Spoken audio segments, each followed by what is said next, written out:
Welcome to GKGS with Manish sir. आज 24 अगस्त 2022 है और आज के जितने भी महत्वपूर्ण करंट अफेयर हैं वो हम इस वीडियो में डिस्कस करेंगे। तो आइए शुरू करते हैं आज का पहला प्रश्न। आज का पहला प्रश्न है, हाल ही में किस देश की सेना ने कर्नल उबैदुल्लाह मैगा को अंतरिम प्रधानमंत्री नियुक्त किया है? तो माली के। किसके? तो माली के। अब माली की राजधानी है बमाको। क्या है? बमाको। और करेंसी है यहाँ की वेस्ट अफ्रीकन फ्रैंक। क्या है करेंसी माली की? तो वेस्ट अफ्रीकन फ्रैंक। अब अगला प्रश्न आपका है, अगला प्रश्न है, हाल ही में भारत ने यूनेस्को की अमृत संस्कृति विरासत सूची में अंकित करने के लिए किस नृत्य शैली को नामांकित किया है? तो उसका नाम है आपका गरबा। गरबा को नामित किया है यूनेस्को की अमृत संस्कृति विरासत सूची में। तो गरबा जो आपका है ये गुजरात का है। कहाँ का है? तो गरबा जो आपका है ये गुजरात का लोक नृत्य है। अब देखो, अंतिम 2021 में जो किया गया था आपका वो दुर्गापुर को किया, दुर्गा पूजा को किया गया था। किसको किया गया था? दुर्गा पूजा को अमृत सांस्कृतिक विरासत की में शामिल किया था। ठीक है। अब देखो, यूनेस्को का फुल फॉर्म है united nation educational scientific and cultural organisation. क्या है? तो united nation educational scientific and cultural organisation, ये यूनेस्को का फुल फॉर्म है। इसकी स्थापना हुई थी 16 नवंबर 1945 को और हेड है इसके आंद्रे अजेलो। कौन है? आंद्रे अजेलो। अब देखो, यूनेस्को में भारत के 40 वर्ल्ड हेरिटेज साइट शामिल है। कितने हैं? 40। और 40वां स्थान जो बना है वो गुजरात का धौलावीरा बना है। तो धौलावीरा जो आपका है ये सिंधु घाटी सभ्यता के लिए प्रसिद्ध जगह है आपका। और धौलावीरा में आपका जल संरक्षण के बहुत अच्छे प्रमाण मिले हैं। ठीक है। अब देखो, धौलावीरा जो आपका है ये लूनी रिवर के किनारे है। किस रिवर के किनारे है? लूनी रिवर के किनारे है और इसे अभी वर्ल्ड हेरिटेज साइट शामिल किया। हाल ही मतलब क्या? 2021 में। कब? तो 2021 में इसको वर्ल्ड हेरिटेज साइट में शामिल किया गया था। अच्छा, एक टेम्पल भी है आपका जिसका नाम है काकतीय साम्राज्य का रुद्रेश्वर मंदिर या रमप्पा मंदिर। उसको भी आपका वर्ल्ड हेरिटेज साइट में शामिल किया गया है। और ये कहाँ है? तो ये आपका तेलंगाना में है। कहाँ पे है? तेलंगाना में है। अब अगला प्रश्न आपका है, हाल ही में समर बदरू बनर्जी का निधन हो गया है। इनका संबंध किस खेल से है? तो इनका संबंध है फुटबॉल से। किससे है? फुटबॉल से। अब देखो, फुटबॉल जो आपके हैं, फुटबॉल का जन्म कहाँ हुआ था? तो इंग्लैंड में हुआ था। कहाँ हुआ था? इंग्लैंड में हुआ था। अब देखो, फुटबॉल का पहला जो फुटबॉल क्लब था आपका, उसका नाम क्या था? Sheffield football club. और इसकी स्थापना हुई थी 1857 में। कब हुई थी? 1857 में इसकी स्थापना हुई थी। और कहाँ हुई थी? इंग्लैंड में हुई थी। इंग्लैंड में इसका नाम क्या था? Sheffield football club.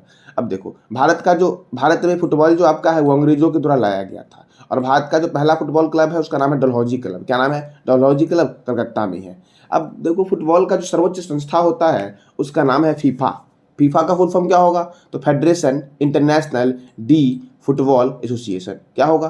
तो federation international D football association. इसका हेडक्वार्टर है ज्यूरिख में। और ज्यूरिख कहाँ है? तो ज्यूरिख आपका स्विट्जरलैंड में है। कहाँ है ज्यूरिख? स्विट्जरलैंड में है। देखो, फीफा की स्थापना हुई थी 21 मई 1904 को। कब हुई थी? 21 मई 1904 को हुई थी इसकी स्थापना। और इसकी स्थापना जो हुई थी आपकी वो फ्रांस की राजधानी पेरिस में हुई थी। देखिए, मुख्यालय कहाँ है आपका? ज्यूरिख में है। ठीक है। और इसके प्रेसिडेंट कौन है? तो गियानी इन्फेंटिनो। कौन है प्रेसिडेंट? तो गियानी इन्फेंटिनो। अब अगर मान लो आपसे पूछ दिया जाए कि फुटबॉल का पहला वर्ल्ड कप कब हुआ था? तो 1930 में हुआ था। कब हुआ था? 1930 में हुआ था। ये उरुग्वे में हुआ था और उरुग्वे और अर्जेंटीना के बीच हुआ था। ठीक है। अब देखो, 2022 का फुटबॉल वर्ल्ड कप कहाँ होगा? कतर में होगा। कहाँ होगा? कतर में। 24 वाला कहाँ होगा? 24 वाला आपका अमेरिका, कनाडा और मैक्सिको में होगा। अच्छा, 18 वाला कहाँ हुआ था? तो 18 वाला जो फुटबॉल वर्ल्ड कप था आपका वो रूस में हुआ था। कहाँ हुआ था? रूस में। और ये फ्रांस और क्रोएशिया के बीच हुआ था। किसके बीच हुआ था? तो फ्रांस और क्रोएशिया के बीच हुआ था। अब देखो, फुटबॉल के कप और ट्रॉफी जैसे कि डुरंड कप, डीसी राइट ट्रॉफी, रोवर्स कप, वीसी राइट trophy, Santosh trophy, Merdeka cup, Subroto cup और आशुतोष मुखर्जी ट्रॉफी, ये सारे ट्रॉफी और कप जो दिए जाते हैं वो फुटबॉल में दिए जाते हैं। फुटबॉल में जो खिलाड़ियों की संख्या आपकी है वो 11 है। फुटबॉल में, क्रिकेट में और हॉकी में एक खिलाड़ी की संख्या कितनी है? 11 है। अब देखो, और भी खेल हैं जैसे कि रग्बी फुटबॉल में कितने हैं? 15। बेसबॉल और खो खो में कितने हैं? 9। जिम्नास्टिक में कितने हैं? 8। वॉलीबॉल में कितने हैं? 6। बास्केटबॉल में कितने हैं? 5। पोलो में कितने हैं 4, कितने हैं पोलो में, तो पोलो में 4 है। फिर से एक बार, रग्बी फुटबॉल में कितने हैं 15, बेसबॉल और खो खो में कितने हैं 9, जिम्नास्टिक में कितने हैं 8, कबड्डी में कितने हैं 6, बास्केटबॉल में कितने हैं 5, पोलो में कितने हैं 4 और वाटर पोलो में कितने हैं तो 7 है। कितने हैं, वाटर पोलो में 7 है, कबड्डी में 7 है और नेटबॉल में भी कितना है 7 है। ठीक है, कबड्डी, पोलो और नेटबॉल में कितना है तो 7 है। अब देखो आगे, अगला प्रश्न आपका है, हाल ही में किस कंपनी को एशियाज बेस्ट एम्प्लॉयर अवार्ड से सम्मानित किया गया है, तो एनटीपीसी को। किसे, एनटीपीसी को। देखो एशियाज बेस्ट एम्प्लॉयर अवार्ड जो दिया गया है वो एनटीपीसी को दिया गया। NTPC national thermal power corporation, इसका मुख्यालय कहाँ है, नई दिल्ली में। इसकी स्थापना कब हुई, तो 7 नवंबर 1975 को इसकी स्थापना हुई। अच्छा, 1975 में आपका माइक्रोसॉफ्ट की भी स्थापना हुई थी। 1975 में इसकी स्थापना हुई, माइक्रोसॉफ्ट की स्थापना हुई। ठीक है, अच्छा आपको बताना है कमेंट बॉक्स में कि माइक्रोसॉफ्ट का हेडक्वार्टर कहाँ पे है। ठीक है, माइक्रोसॉफ्ट का हेडक्वार्टर कहाँ है और इसके संस्थापक कौन है माइक्रोसॉफ्ट की। ठीक है, अब देखो ये एनटीपीसी के चेयरमैन और एमडी कौन है, तो गुरदीप सिंह है। कौन है, गुरदीप सिंह एनटीपीसी के एमडी एंड चेयरमैन है। अब अगला प्रश्न आपका है कि भारत के पहले स्वदेश निर्मित विमान वाहक पोत का नाम क्या है, तो विक्रांत नाम है। क्या नाम है, विक्रांत। अब देखो स्वदेश निर्मित विमान वाहक पोत का नाम विक्रांत है।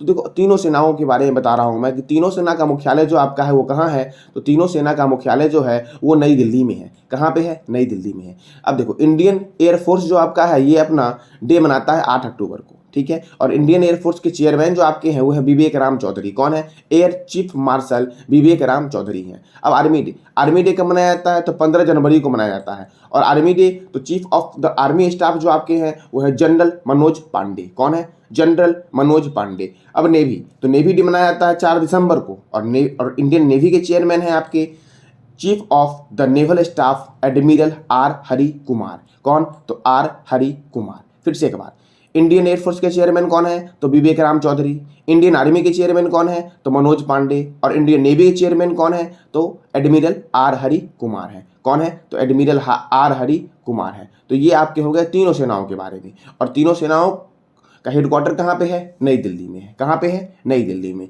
अब नेक्स्ट देखो, अंडर 20 विश्व चैंपियनशिप में भारतीय कुश्ती टीम ने कितने पदक जीते हैं, तो भारतीय कुश्ती टीम ने कितने पदक जीते हैं, तो भारतीय कुश्ती टीम ने 16 पदक जीते हैं।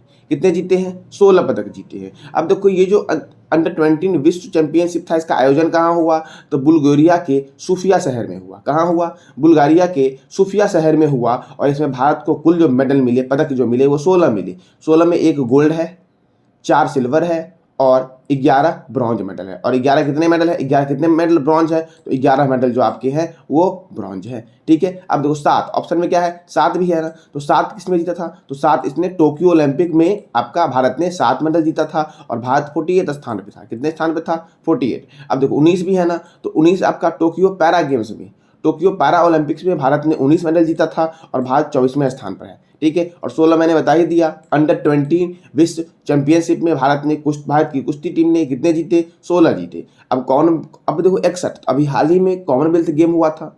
कहाँ हुआ था, बर्मिंघम में हुआ था। बर्मिंघम कहाँ पे है, तो बर्मिंघम इंग्लैंड में है। कहाँ है बर्मिंघम, इंग्लैंड में है। और तो कॉमनवेल्थ गेम 2022 में भारत 61 मेडल जीता और चौथे स्थान पर था।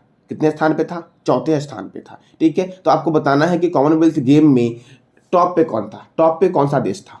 ठीक है, और भारत ने कितने गोल्ड मेडल जीते कॉमनवेल्थ गेम में, आपको ये बताना है कमेंट बॉक्स में। अब अगला प्रश्न आपका है, हाल ही में किस राज्य में BRO एक स्टील स्लैग रोड का निर्माण करने जा रहा है, तो BRO जो बॉर्डर रोड ऑर्गेनाइजेशन, BRO का फुल फॉर्म क्या होता है, तो बॉर्डर रोड ऑर्गेनाइजेशन। और ये एक स्टील स्लैग रोड का निर्माण करने जा रहा है अरुणाचल प्रदेश में। कहाँ पे, तो अरुणाचल प्रदेश में निर्माण करने जा रहा है इसका। ठीक है, अब देखो अगला प्रश्न, तो अगला प्रश्न आपका, अब अगला प्रश्न पहले जानते हैं BRO के बारे में और अरुणाचल प्रदेश के बारे में। तो सबसे पहले हम बात करेंगे BRO के बारे में। किसके बारे में, तो BRO मैंने जस्ट बताया आपको, BRO का फुल फॉर्म आपका कि बॉर्डर रोड ऑर्गेनाइजेशन। क्या बताया मैंने, तो बॉर्डर रोड ऑर्गेनाइजेशन। देखो बॉर्डर रोड ऑर्गेनाइजेशन का हेडक्वार्टर है नई दिल्ली में और इसकी स्थापना हुई थी 7 मई 1960 को। और इसके डायरेक्टर जनरल है लेफ्टिनेंट जनरल राजीव कुमार। कौन है? लेफ्टिनेंट जनरल राजीव कुमार इसके डायरेक्टर जनरल है। अब बात करते हैं अरुणाचल प्रदेश के बारे में। राजधानी क्या है? ईटानगर। गवर्नर कौन है? बी.डी. मिश्रा। मुख्यमंत्री कौन है? पेमा खांडू। विधानसभा सीट कितना है? 60। अच्छा, 60 विधानसभा सीट और किस राज्य में है? तो मणिपुर में है, मेघालय में है, त्रिपुरा में है, अरुणाचल प्रदेश में है और नागालैंड में है। यानी कि 5 राज्य में विधानसभा सीट जो आपका है वो कितना है? 60 है। ठीक है, यहाँ पे है नामदफा बाघ रिजर्व, कहाँ पे? तो अरुणाचल प्रदेश में। कमलांग बाघ रिजर्व अरुणाचल प्रदेश में। मौलिंग राष्ट्रीय उद्यान अरुणाचल प्रदेश में। बोमडिला दर्रा, यांग्याप दर्रा और दीफू दर्रा अरुणाचल प्रदेश में। और यहाँ का तीसरा हवाई अड्डा बना है डोनीपोल हवाई अड्डा, ईटानगर में है। यहाँ पे एक पासीघाट हवाई अड्डा यहीं पे आपका है। ठीक है, और डोनीपोल हवाई अड्डा कहाँ पे है? तो ईटानगर में आपका डोनीपोल हवाई अड्डा है। अच्छा, जब मौलिंग राष्ट्रीय उद्यान यहाँ पे है तो काजीरंगा राष्ट्रीय उद्यान कहाँ पे है? तो काजीरंगा राष्ट्रीय उद्यान कहाँ पे है? इसका जवाब आपको कमेंट बॉक्स में देना है कि काजीरंगा राष्ट्रीय उद्यान आपका किस राज्य में है। अब देखो अगला प्रश्न आपका है कि एससीओ के रक्षा मंत्रियों के वार्षिक बैठक किस देश में आयोजित की जा रही है?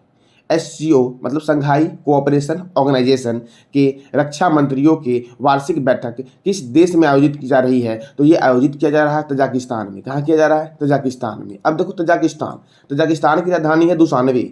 यहाँ के प्रेसिडेंट कौन है? तो इमोली रोहमोन। ठीक है, और करेंसी क्या है? तो तजाकिस्तानी सोम। क्या है? तो तजाकिस्तानी सोम। अब एससीओ संघाई कोऑपरेशन ऑर्गेनाइजेशन, क्या?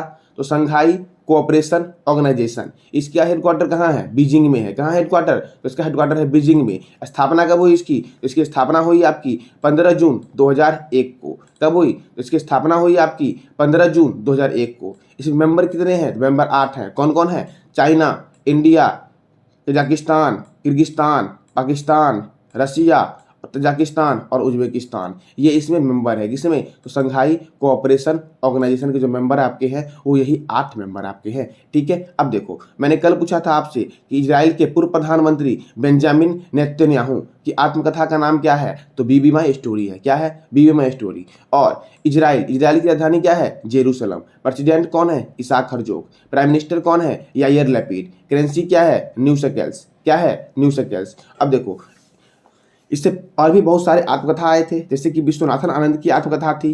क्या? तो मास्टरमाइंड। क्या थी? मास्टरमाइंड। बिलीव किसकी थी? सुरेश रैना की थी। सच कहूं तो किसकी थी? तो नीना गुप्ता की थी। विल किसकी थी? विल स्मिथ की आत्मकथा थी। इंडोमिटेबल किसकी थी? अरुंधति भट्टाचार्य की। याद रखिएगा, बहुत इंपॉर्टेंट है। इंडोमिटेबल किसकी थी? तो अरुंधति भट्टाचार्य की थी। बीबी माई स्टोरी किसकी है? तो बेंजामिन नेतन्याहू की है। और ये इजराइल के